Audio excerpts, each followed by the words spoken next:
मी इथे प्रत्येक एक 15 ते 20 फुटावरती शेवगा लावलेला आहेत आणि हा शेवगा गावरान शेवगा आहेत.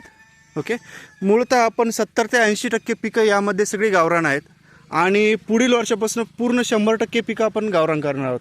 यामध्ये हा राजगिरा असेल, त्यानंतर तांदूळचका असेल, धने असतील, शेपू असेल, पालक असेल, लसूण असेल, मेथी आहे तिथे. ओके, त्यानंतर इकडे हा पालक आपण हायब्रिड केलेला आहे कारण आपल्याला जास्त गावरान पालकाचं जास्त बी नव्हतं भेटलं. पण हेही पूर्णपणे आपण केमिकल विरहित केलं आहे. आपण कोणत्याही केमिकलचा वापर करत नाहीत. यामध्ये मध्ये आपण इथे या बांबूच्या कडेला जे वरती जातील असे ही कारले लावले आहेत किंवा दोडके लावलेले आहेत, त्यानंतर गिलके लावलेले आहेत, दुधी भोपळा लावलेला आहेत आणि मध्ये जे छोटे वेली असतील त्यामध्ये आपण ही काकडी लावलेली आहेत, डेमसे लावलेले आहेत, मुळा असेल, तर या गोष्टींचा आपण हे केलेलं आहे. आणि या खाली जमिनीच्या खाली आपल्याला आलं लावायचं आहे, जे की आता या महिन्यात आपलं अद्रक लावायला सुरुवात होईल.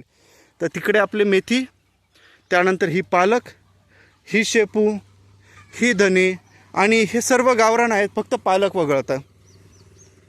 सो या सर्व अशा पद्धतीने माझे हे चालले आहेत आणि हे पुढील नियोजन आहेत की ज्यामध्ये ही इकडची पालेभाजी ज्यावेळेस काढली जाईल त्यानंतर ही पालेभाजी उगेल आणि ही पालेभाजी मला पुढील हप्त्यात किंवा त्याच्या पुढच्या हप्त्यात असे 15 दिवसाचं 20 दिवसाचं नियोजन करून आहेत.